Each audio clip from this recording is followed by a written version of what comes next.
We can actually start this episode with a bit of good news. So we've just heard today that regional Victoria is coming out of some of the, we're going to the next step of restrictions. So that's a very, very good piece of news for someone like yourself. We can dive into that a little bit more in the moment, but mate, please introduce yourself and tell us a bit about Bill and Beats. Yeah, so Chris Buzzer, owner of Bill and Beats. We've been going for a bit over 4 years now.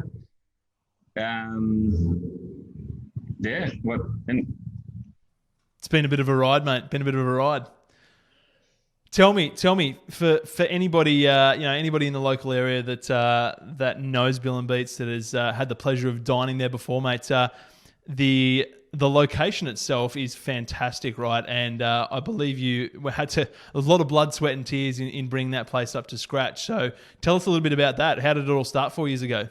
Well, 4 years ago, I guess you'd go back another 2 years on top of that. It took about 2 years to sort of get the building to where we wanted it to be. Yeah, right. And we worked very closely with our landlords to sort of, develop it into what it is today. Yep.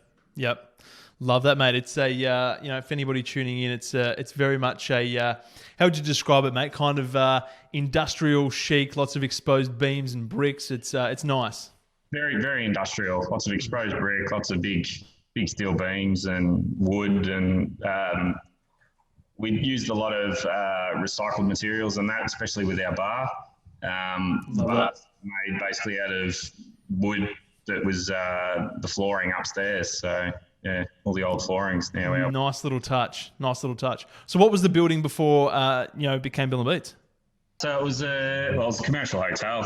So it was a pub. It was shut for about, I think, 6 years before it was sold, and the Youngs bought it. And yeah, they sort of had the vision of opening a cafe or a restaurant in Mooroopna, and they were sort of looking for someone to, someone young, someone excited to start their own place. And I was very lucky that I got the opportunity to do it. Love that, mate. That's fantastic. And the rest is history, mate. Hey, tell us, when did you sort of start to notice the impacts of the pandemic, right, mate? When did it first sort of start to come across your radar and impact business? Well, I guess it impacted business all of a sudden. Like, it was just all at once.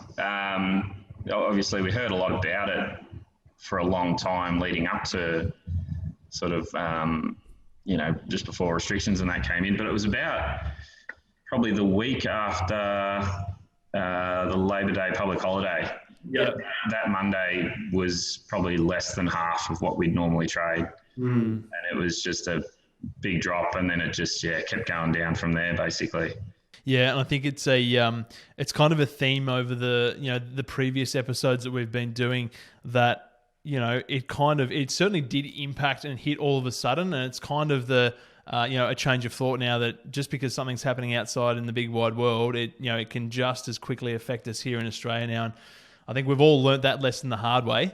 And unfortunately, it did drop on us all of a sudden. So what did that mean for you? I mean, obviously restrictions came into place and things like that, but obviously a big hit to the business.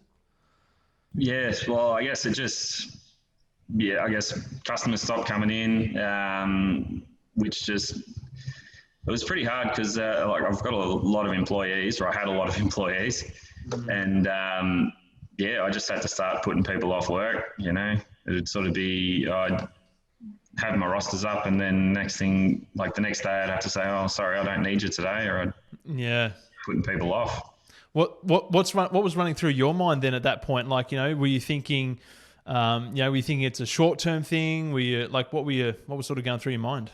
I really didn't know. It took me a few days to sort of, when the restrictions were brought in, I shut for a couple of days, and it took me a couple of days before I sort of could really come to grips with what was going on.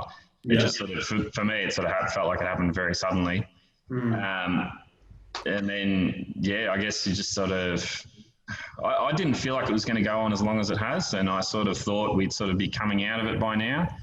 But yeah, obviously, what's going to happen. Yeah, unfortunately, it certainly has rolled on. So, mate, from that point, like, what kind of pivots? What have you done to keep the business going, keep the doors open, try and keep as many staff on as possible? What did you have to do? So in the first round, after a couple of days, we opened back up for takeaways, and our sort of coffee trade's really what sort of saved us, I guess. Yeah, We've got a good sort of regular customer base sort of thing, which is really good, and they really supported us a lot. Yep. And yeah, just sort of did some basic sort of home style family meals, which that's sort of what's really got us through in the first lockdown. Yeah. This lockdown, I've actually come into it probably a bit better prepared. Yeah. Sort of. So I was able to keep a few extra staff on, which has been good. Awesome. And, we've done deliveries and had more food options and things like that. And probably our coffee's still, is what keeping us going. But yeah. Yeah. What's the how challenging is it to sort of go from your general cafe trade, people dining in, etc., to having to switch to like takeaway is one thing, but even deliveries on the other hand, like how hard is it to kind of get that momentum going? It's definitely a challenge. It was definitely a big challenge. You've got to basically all of a sudden come up with completely new systems and procedures on the spot. Yeah. I've never done deliveries or anything like that before. We've always done a bit of takeaway through the cafe, but never deliveries and that. And I don't know, it's just it's pretty surreal being, having such a big building and only sort of operating out of this tiny little area out the front. So yeah, exactly. I mean, again, so many things to think about, like, massive space, big lease, all that sort of stuff, got to be paying bills. And then all of a sudden you're basically just relying on the coffee trade, like certainly tough stuff, mate.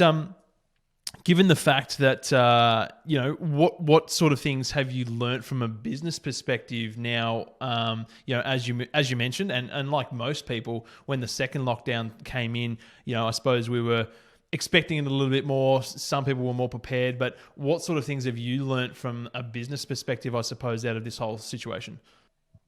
Where to cut back in terms of money that I don't necessarily need to be spending, sort of thing. So yep. Make sure I prioritize where I'm spending my money rather than spreading it out over multiple different areas. Yeah.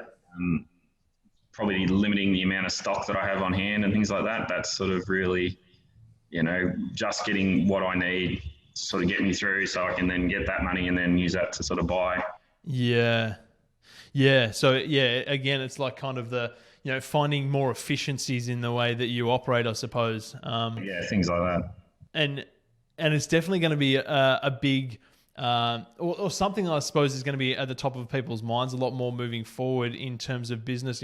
In my case, especially, having a cash floor. Like, obviously we've seen so many businesses go out of trade, big and small, right? Where there's been, massive worldwide brands that have gone under as well. And it's because we've had such a good period of time where trading has been fantastic, the economy's strong, and there hasn't needed to be a cash floor or some excess capital sitting away, an emergency fund, for want of a better word, right? So many businesses just operate, reinvest, right? And so many have been caught out with not having anything to kind of keep things ticking over.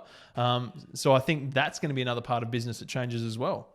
Well, that's definitely, come the second round of lockdown, I'd sort of made a bit of a point of putting a little bit aside, just so if this happened again, which I did, I was in that better position and I was more comfortable with, which, it's basically, it's helped me sort of keep more staff on, which was really being able to do that. So that's awesome. That's awesome, mate. Yeah. And I mean, look, again, like it's a situation that, we wouldn't wish on anybody, and we certainly don't want it to happen again, but, we're all going to come out of it as better business owners, I guess. Yeah, 100%. Whoever's going to come out of it, it's going to be definitely much stronger than when they first went into it. So that's it. Silver linings, mate. Silver linings. Hey, do you have any kind of advice, I suppose, for other business owners in general, but anybody sort of in the hospo industry as well, in the way that a business operates, or, any kind of advice with, periods like this where things are really challenging? What's something that you've kind of learnt that you reckon you could pass on? Don't give up, and just adapt and find new ways and avenues that you can, still provide a service to other people. I think places in this area, like hospitality businesses and that, I think they've done a fantastic job of adapting 100%. To it. And there are some businesses I think that are doing doing some really good things. They're doing some really interesting food, and they've got some really good ideas. And love that, mate. I think I've had the conversation with a few people in the restaurant cafe trade that the fact that they've been forced into doing deliveries and, just changing what they do, whether it's changing the menu or just changing the method of how it gets to the consumer. But like after COVID, it's actually going to be an additional revenue source, right? Like, they've gone, well, actually, hang on, we're doing deliveries now. Like, that can continue to, we're in a good, we've got the system, we've got the process, everything's running smoothly. We're making some money for that. Even when stuff does open back up, the ability to keep doing that is going to, help the business even further. Is that the same sort of train of thought that you've got? Exactly. That's, things like, online ordering and stuff like that. Yeah. Sort of, Yeah, 100%. Love that. Mate, let's before we wrap up, let's dive into Bill and Beats a little bit more specifically. Mate, can you run us through your menu, basically? Give us a bit of an idea on what people can experience if they were to come to Bill and Beats. We're actually about to launch a new menu. Hey, perfect timing. I'm ready to go just before that second round of lockdown, and I didn't get a chance to launch it. So, we'll have a brand new menu. So it's lots of breakfast sort of items and things like that, and some lunches and sandwiches. I guess there's some of the things that I'm pretty proud of. Sorry, I'm just looking at the menu now. Do it, mate. Go for it. Tell us. Hit us up. Like our, something new that's going to come on. Our breakfast bruschetta is going to be pretty good. I'm going to do some sauteed whole baby tomatoes, like cherry tomatoes. We got a fairly big range of burgers going on. Some what do we call it? We've got the Sloppy Joe burger, which is a beef burger. I love it. We've got the Sloppy Jane burger as well, which is a chicken burger with like an avocado salsa and corn salsa and stuff like that. So love that. Got some interesting things coming up on this new menu, which cool. Pretty excited. I love it, guys. You'll have to get down to Bill and Beats if you want to experience that new menu, mate. Very important question. Brand of coffee. Mansfield Coffee Merchant. Lovely. Shout out to those guys. Hey, mate, before we wrap up, can you tell us where you're located, where people can find out more about you, throw us some of your social media handles, that sort of thing? So we're on Facebook, we're on Instagram. Bill and Beats. We've got a website up and going now where we can take bookings online. That's billandbeats.com.au. The business is 106A McLennan Street, Mooroopna. It's big grey building. You can't miss it. I'm driving straight down the main street of Mooroopna. Got the post office right next door to us. So lovely, fantastic, mate. Love that. Thank you heaps for joining us, Chris, as part of Support Small and Local, mate. We love Bill and Beats, and it's really, really good to be able to see that you've been able to transition through this, come out the other side. We know you're going to come out of it stronger. We're super excited about that new menu. We'll be in very soon. But thanks for joining us on the show, mate, and all the best for the rest of 2020. No worries. Thanks very much.